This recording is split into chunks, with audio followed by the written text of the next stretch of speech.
fast. Well, I don't care what train I'm on, as long as it keeps a rolling on.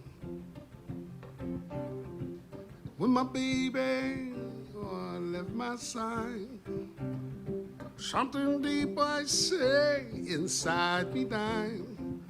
Well, I've got to keep moving on till the memories of her are gone. Well, I say, freight train, going so fast. Hey everybody, how y'all doing? This is Longevity John from the Duncan Showroom, bringing you episode 15 of Eugene Smith, Road Stories and Tunage. Now, the word tunage is a word that I threw in, but I kind of like making up words because they sometimes work. You know what I mean? Don't you ever do that, Eugene, make up words? Yes, I do. I know you don't make up stories. They're all true, each and every one of them. Mostly, yes, they are. Yes, mostly they're all. Why would you ever have to tell a tall story when life unfolds as it does in front of you? Eh? Well, when you run out of stories. Yeah, but I've known you for a while. You've got many down the drain, many still to come, and many to tell us. So tonight, I noticed most often than not, you show up with your 4-string tenor guitar, which I've always known you to play with. Right? Yeah. And tonight, there's no guitar. No guitar. I thought I would do a song without the guitar, a song that I wrote with my djembe, actually. Cool. So all the people out there that play djembes, you can write songs on your djembe. With felt pen. No. Just joking. Write it all over the skin at the top. So you don't forget it. So that's what I thought I'd do tonight, and So you're going to start off with a song, then a story, or a story, then a song? well, I'll start out with the song with the djembe, and then go from there.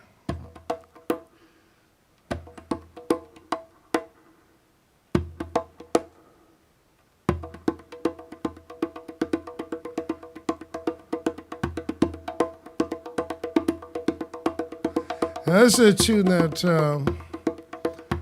I wrote with my djembe, and it's on one of my CDs. It's called A Lovely Day, which is the title of the CD, actually.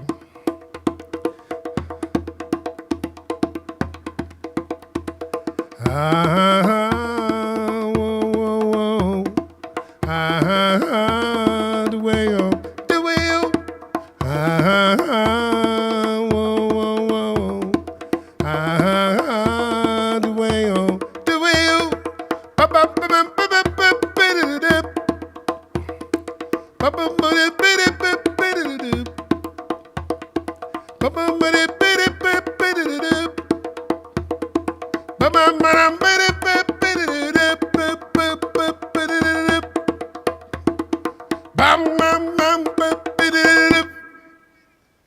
well, I just getting the way you smile, just getting the way you walk, just getting the way they do the things you do, just getting the way you are, just getting the way you be, just getting the way I love you. It's a lovely day. It's a lovely day, yeah.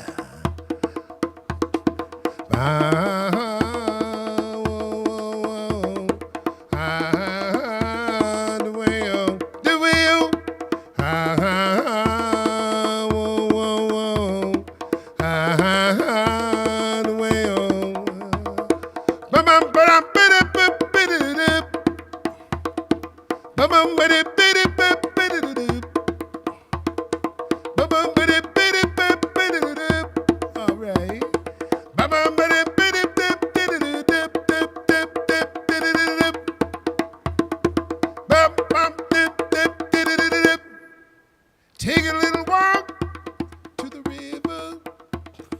Day is hot, wind is cool. Jump on in, waters are cool against your skin.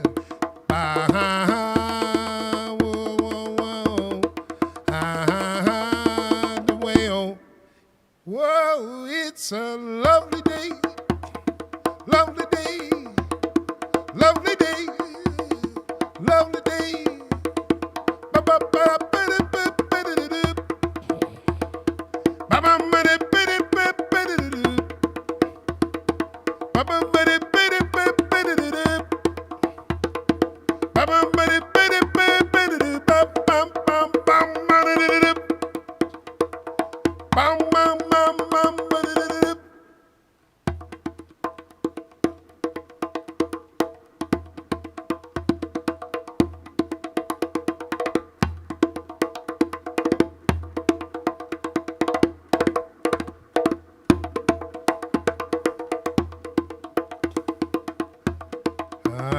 It's a lovely day.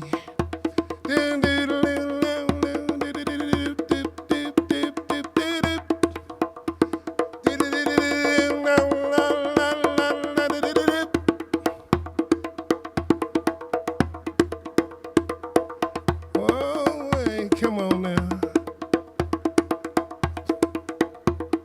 Just get the way we walk, just get the way we see, just get the way you do the things you do. Just get in the way you are, just get in the way you be, just get in the way, oh, I love you. It's a lovely day, it's a lovely day. Ah, whoa, whoa, whoa. Ah, the way, oh, the way, oh. Ah, whoa, whoa, whoa. Ah, the way, oh. The way was a lovely day. A lovely day. A lovely day. Ba-bum-ba-da-ba-da-ba-ba-da-da-da. All right. Ba-bum-ba-da-ba-da-ba-ba-da-da-da. Ba-bum-ba-da-ba-da-ba-ba-da-da-da. All right. Ba-bum-ba-da-ba-da-ba-ba-da-da-ba-bum-bum-ba-ba-da-da. Bum-bum-bum-bum-ba-ba-da-da-da. Bum-bum-bum-bum-ba-ba-da-da-bum-bum-bum-ba-ba-da-da.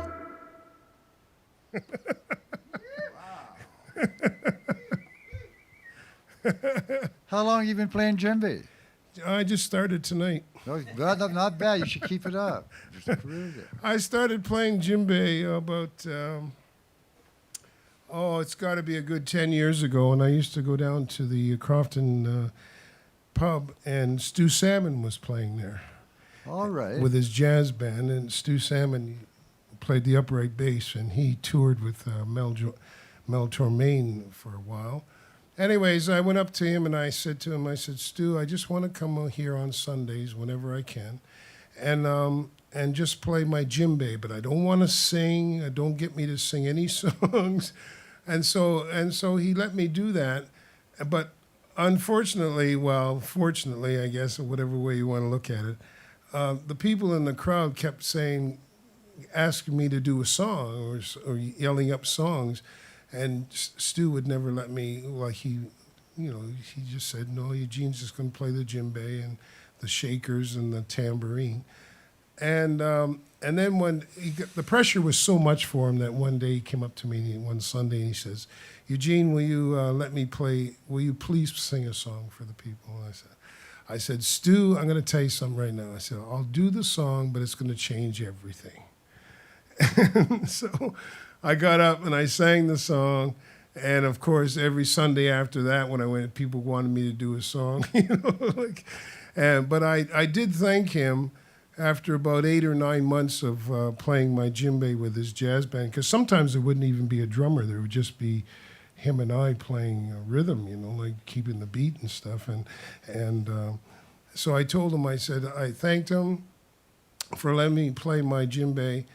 In his jazz bands, I said, because now I think I could go into any jazz band and I'd be okay. But so that's how I started playing the djembe on a regular basis, and then I started writing songs with it, and the song I just did now is one of the tunes that I wrote with the djembe.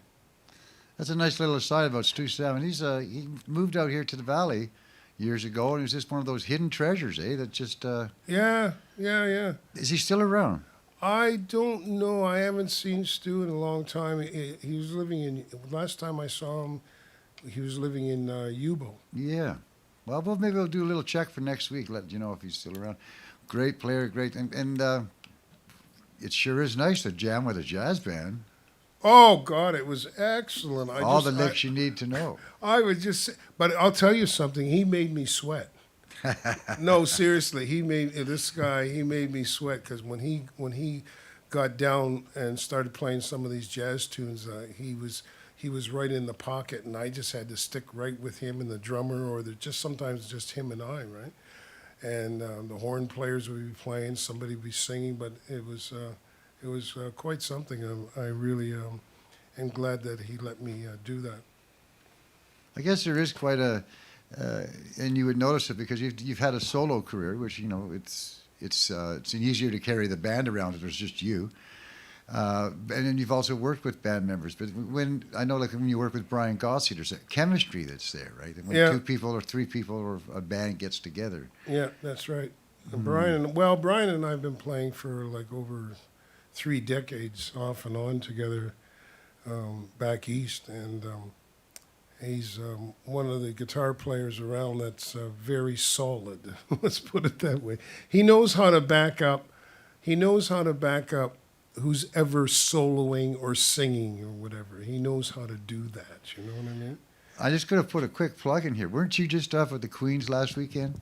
On Sunday, yeah. On Sunday, where they have those who is it that puts those jams on? Jackie Alexander, she does them. She puts them on at the Queens Hotel, and it's just it's for all the old blues fans because there doesn't seem to be too many young ones, but they've got it set up really nice. It gives opportunities like you and Brian were there. That's what I heard about you guys playing together again. Yeah, just a duo. And a couple other bands that were there, musicians. It's really cool that they're keeping that together. Yeah, it's like they've got tables on the dance floor because all the people there like to dance right on Sunday afternoons, but there were enough people there on Sunday to have a game of tag with, and we I like that. we had a really nice time.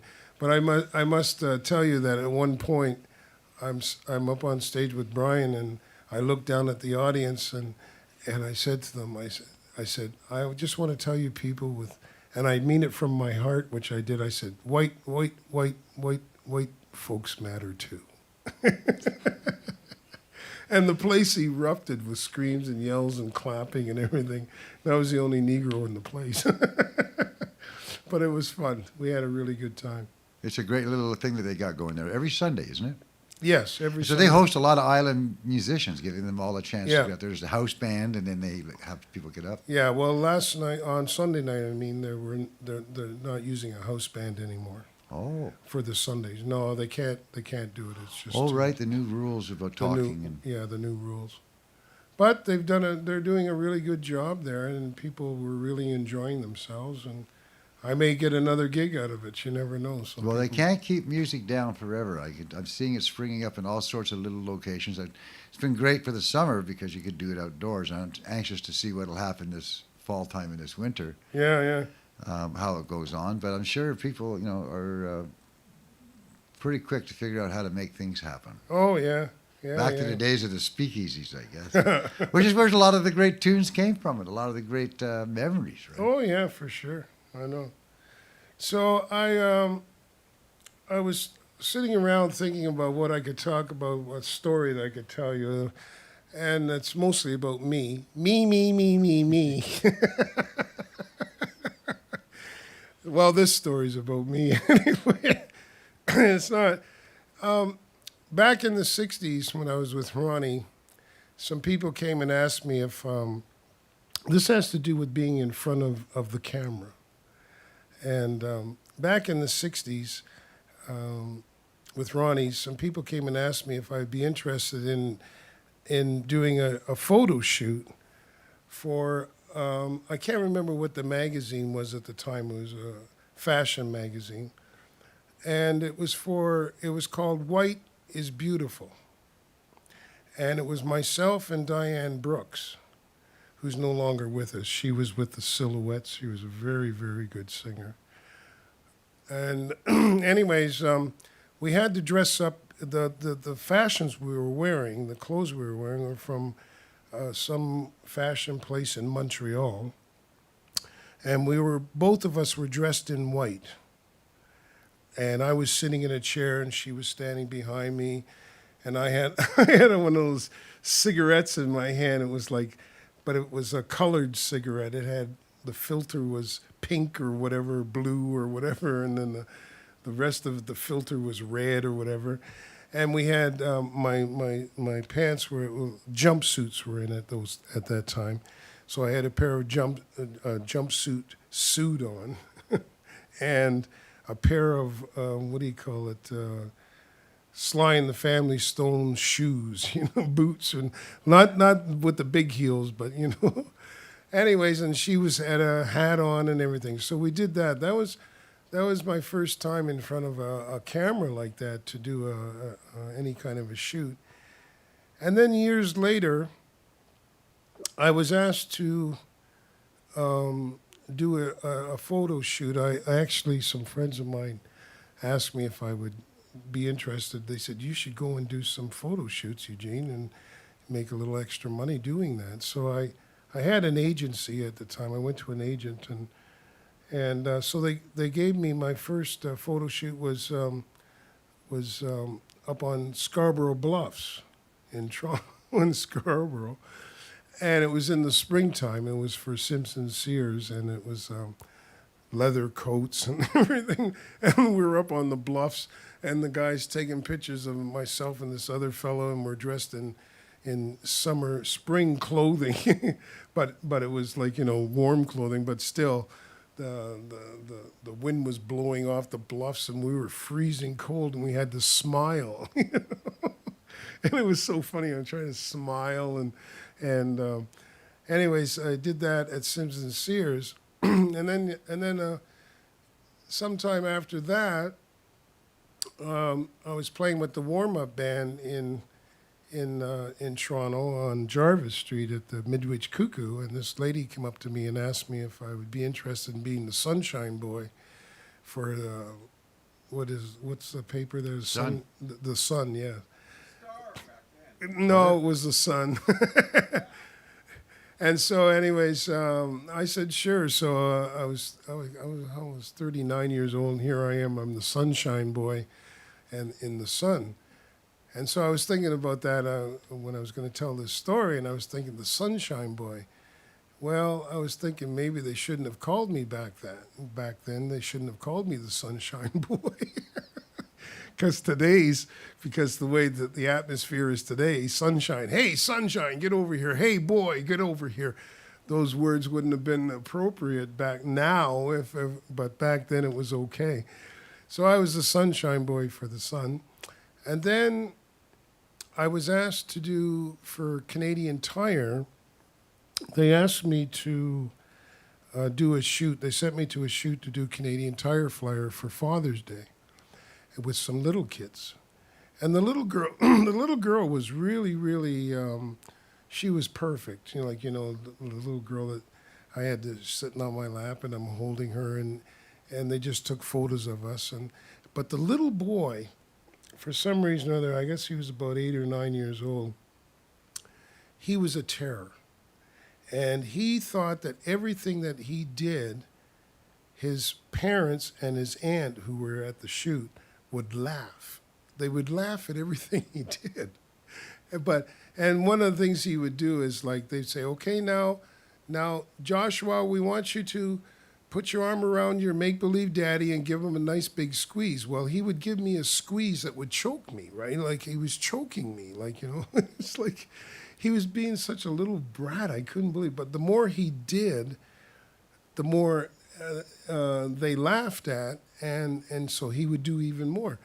So we took a break. So I went to the costume lady, and I said to her, what am I going to do with this kid?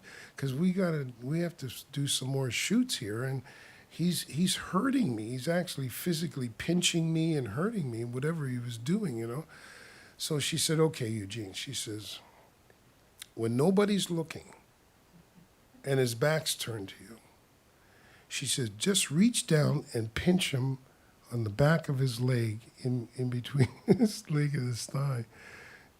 So I said, no, I can't do that. I don't want to hurt the kid. She says, no, if you want him to stop, this is what you have to do. So I said, okay.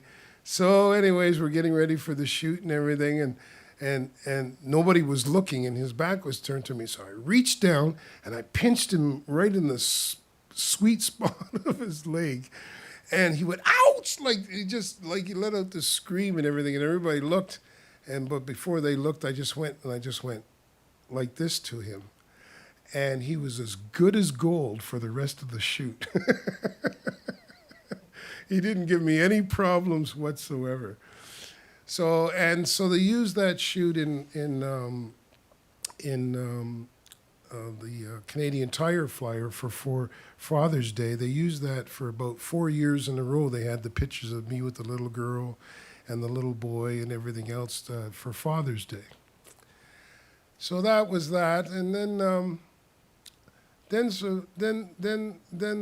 the agency sent me down to do some shoots for TV shows, because they were doing a lot of TV shows in Toronto, like RoboCop and all those different shows were being filmed in Toronto.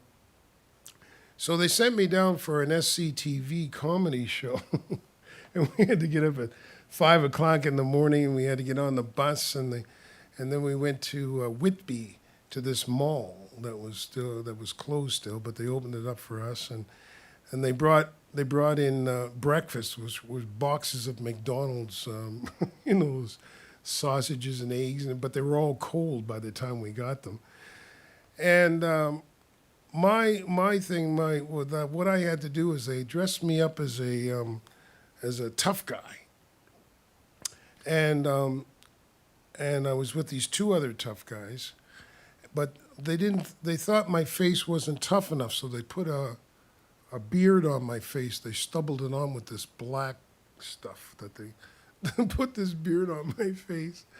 And so, like, I don't know if you know, but when you're doing movies and stuff or whatever, TV show, like when they tell you you're going to be there at a certain time. It doesn't mean that you're going to do your scene at a certain time. You have to wait around. So I was always sitting in the dressing room with my face like this, hands like this, and I'd smear it all over my face.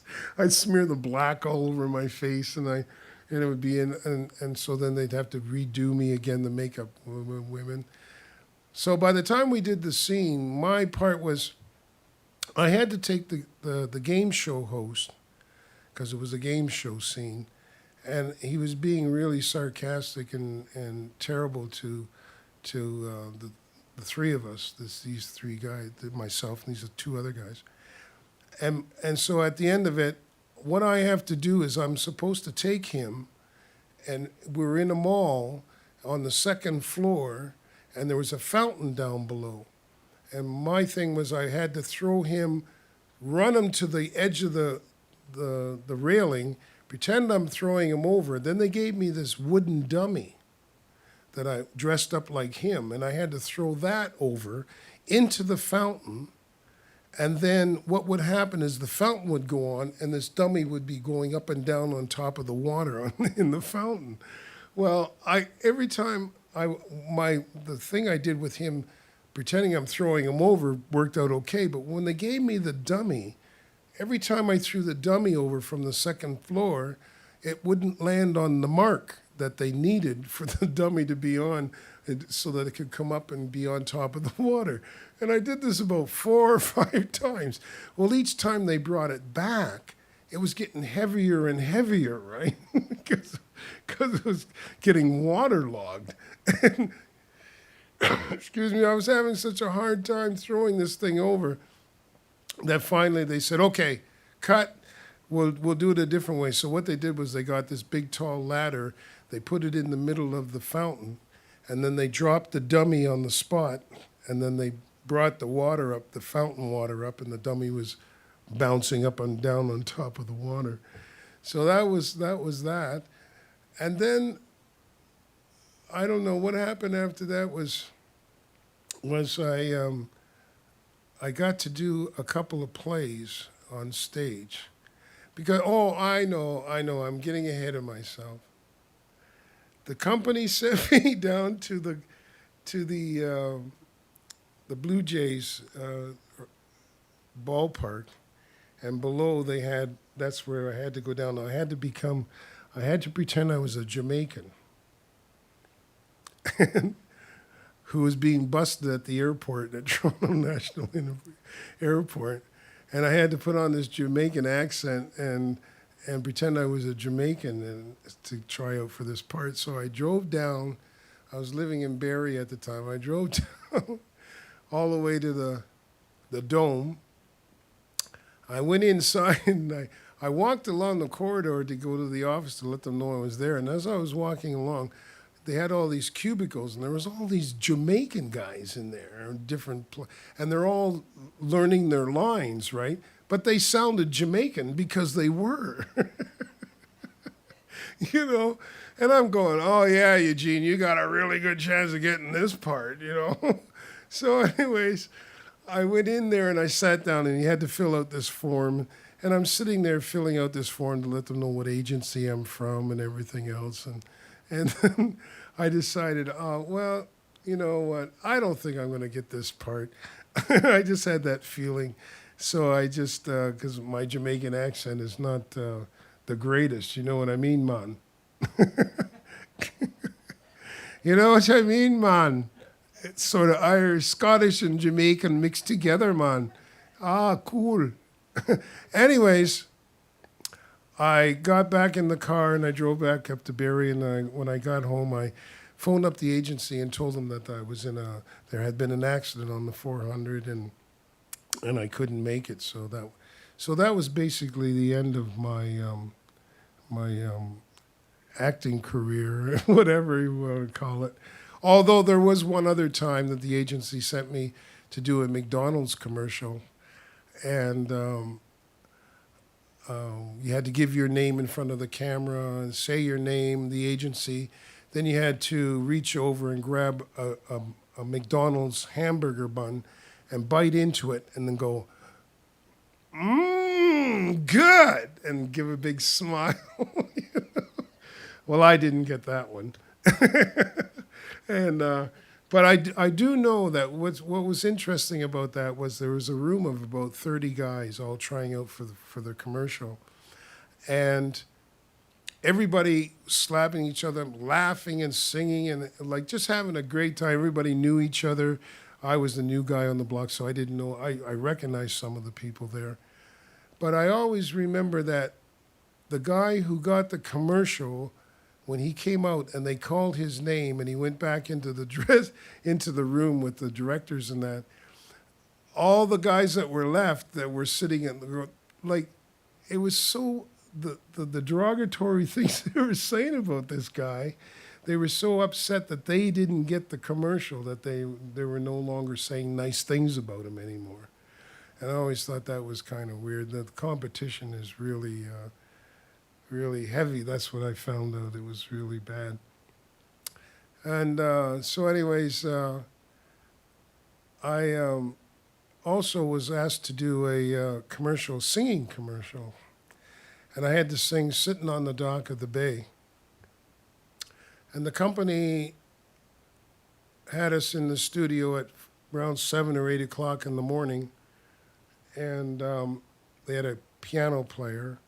And we all sang Sitting on the Dock of the Bay. But what I found out was that this company had two male singers that they gave all the commercials to. And so it didn't matter if you went down and sang the commercial. You weren't going to get it because they were going to give it to either Jim or Jim Bob. You know what I mean? They were going to give it to either one of them. And I found this out. So I phoned them up and I said, listen, I know that I'm not going to get this commercial. And I told them why and what I just said to you. And I said, don't ever call me again because I know it was when they brought in, remember, John, when they brought in that 30% Canadian talent rule? Yeah. And that's when it was. It was like they weren't using more new Canadian talent. They were just doing more of Anne Murray and Gordie Lightfoot and whoever. They would make up the 30% that way, and nobody else was getting a chance. Burton Cummings. And Burton Cummings, whatever, people Driving through Toronto in the early '90s and turning on to 4 radio stations as I was driving on the 401, and all 4 had a different Burton Cummings song on. Yeah, that's right, and that's what the studios were doing too. They were, you go down there and you sing your heart out, but you find out that you're not going to get the commercial, right? So anyways, I told them not to call me anymore, and they didn't. And they took me at my word, which was good. So that's so I just thought I'd let you know about those some things that went on in my life back in the days before Ronnie, after Ronnie, and during Ronnie, after. And then, I should mention that when I moved to Duncan, BC, thanks to you, John. You're welcome. I got to be in 2 plays here. Now, I'd never been on stage before in a play. It was the first time for me. It was The Boys Next Door, and I had to pretend I was mentally challenged living in this apartment with 2 other guys or 3 other guys. And that was very interesting. And then I think Peter Russlin, who was working at the News Leader at the time, gave us 11 out of 10 for that play, which was kind of neat. We were all excited. 11 out of 10. Who gets 11 out of 10?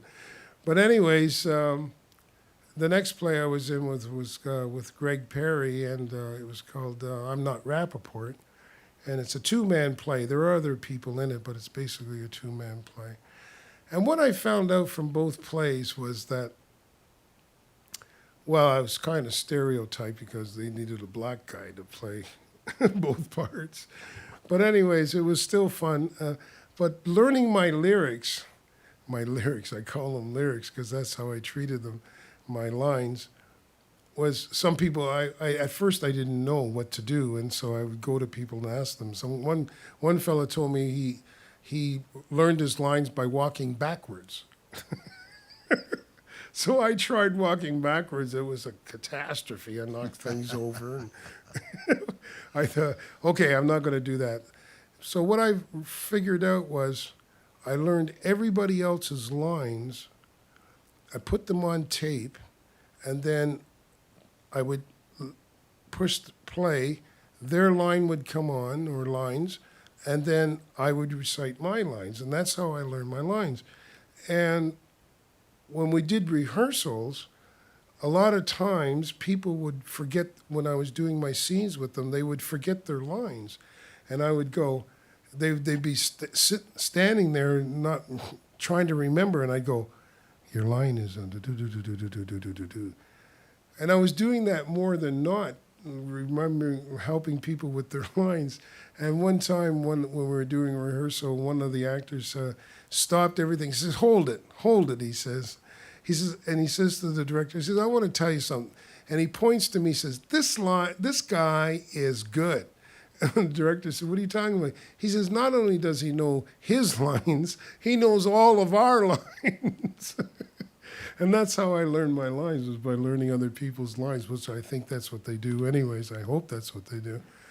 And but the thing about playing the 2 plays was I was the only actor in the 2 plays that during my breaks, when I wasn't on stage, I'd be drinking my sherry and smoking marijuana. Nobody else in the play drank or smoked. I had to go outside and I'd smoke a joint or something because it wasn't legal then. And I'd go out and I was the only one in the play that did that. Now, the last Sunday afternoon that we were putting on I'm Not Rappaport, I'm sitting on the bench, and Greg Perry comes in with the walker because he had been beat up, and he's kind of singing a song, and he's walking toward the bench where I'm sitting. And what was the name of the theater now, Paul? Mercury. The Mercury Theater, thank you. I'm getting this. It was put on at the Mercury Theater, both plays actually. And I'm sitting there, and Greg starts talking to me, and we're going back and forth. And then he says something to me, and I was supposed to say, "Oh yeah, Willie, where is he? He's back now. Where is he? I know he's back." And as Greg finished his lines, I started to say my lines, but when I got into my lines, from out of nowhere, I thought, "Oh, this is the last scene of the play." And when I thought that, and when I went back in to say what I had to say, I didn't know where I was. And I hadn't made a mistake for 2 weeks. And here I am, the last Sunday afternoon of the play, and I'm stuck. And I can't think of, and I just started making things up. And Greg, because he had been in so many plays before and directed and everything, he realized that I was lost, and he says, "So you're probably thinking he just said it sort of under his breath, but people could hear him. He says, "Oh, so you're probably thinking about where Willie is right now." As soon as he said that, it brought me back. I went, "Yeah, Willie, where is Willie anyways?" And I just got into it. But that's my story tonight, from photo shoots to the theater. There you go. Marvelous. You know, community theater is such a wonderful thing to be involved. I came out here and I ended up doing One Flew Over the Cuckoo's Nest and Othello, and trust me, I had never been on that thought of learning all those words at once. Yeah. You know, but before you know it, you know the whole damn story. If anybody told me that before I'd started, I never would have figured it out. But I remember you had great, for the 2 plays you did here, you had really great reviews, and the town was all behind you on those. Yeah. Did you do the Italian thing where you sit around in a circle? Oh, man, I loved that. I just was so amazed that I could do that. Yeah, I know. So was I. You know, you do the Italian rundown, you know.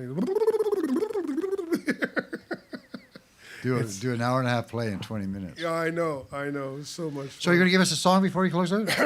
No, that's it, folks. Are you going to give us a song before you close out, sir? Okay, sure. Thank you very much. See what I can do. I was, we ain't got a barrel of money. Maybe we're ragged and funny. We'll travel along, singing a song side by side. Well, we don't know what's coming tomorrow. Maybe it's trouble and sorrow. We'll travel the road, sharing the load, oh, side by side. I say now, through all kinds of weather, what if the sky should fall?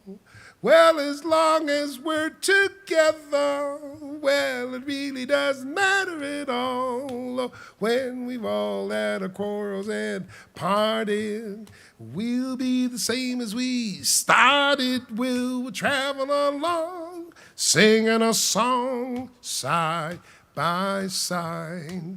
I say we're traveling along, singing a song side by side. Well, we'll travel along, singing a song. Well, I said side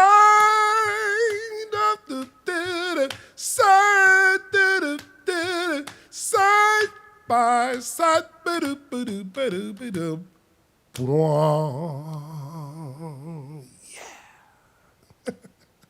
What a way to take out episode 15. Thank you very much, Eugene Smith. And next week, we will be starting at exactly 5 o'clock because we're going to be simulcasting to a radio station in Toronto for a full hour next week. Yep. 5, yes. Yep. It's the Toronto Blues Society. So they're going to broadcast what we're doing, or with their conversations. They're going to be, I won't be the host that night. That'll be Bill Munson. Bill Munson. He's going to be the guy that's going to be having the conversations all about the history of that time period back in the 50s, 60s, 70s. What was going on in the scene with black musicians in Toronto. So it's going to be an interesting story, an interesting thing. You can actually tune into their radio station, but tune into us as well. Thank you again, Eugene Smith, for giving us your time. Thank you. Coming down here and making telling some great stories. Good night, everybody. Y'all say good night. Night.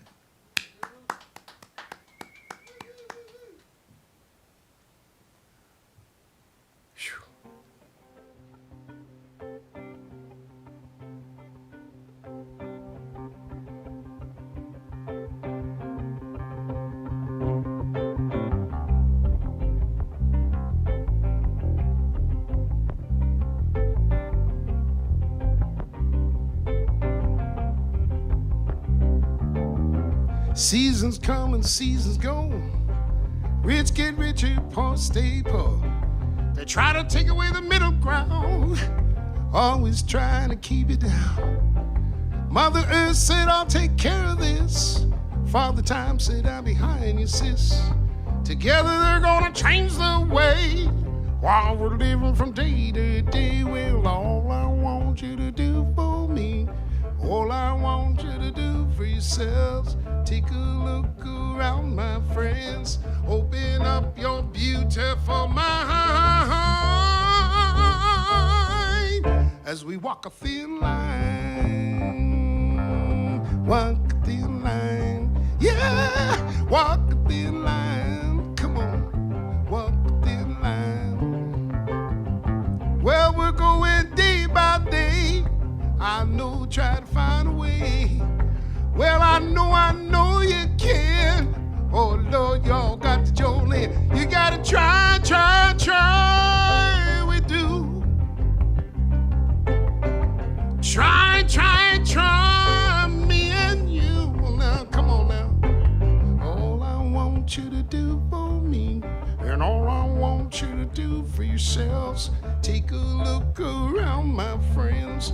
Open up your beautiful minds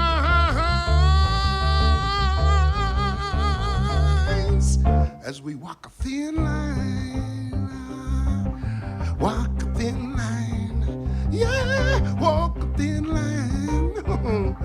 Walk a thin line. Boom, boom, boo, doo, doo, doo, doo, doo, doo, doo, doo. Boom, bam, ba, doo, da, ba, da, da. Boom, bam, ba, doo, bam, ba, doo, doo, doo, doo. Boom, bam, ba, doo, da. Yeah, yeah.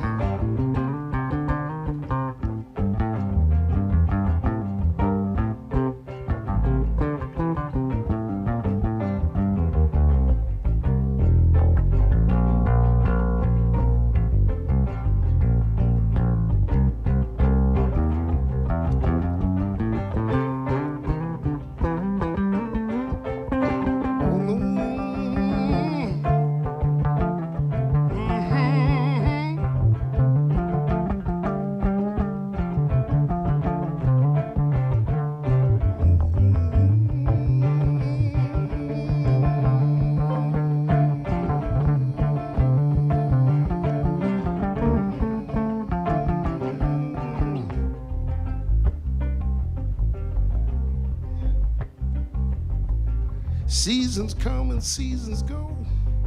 Rich get richer, poor stay poor. They try to take away the middle ground, always trying to keep it down. Mother Earth said, I'll take care of this. Father Time said, I'm behind you, sis. Together they're gonna change the way. Well, we're living from day to day. All I want you to do for me, and all I want you to do for yourselves, take a look around, my friends. Open up your beautiful minds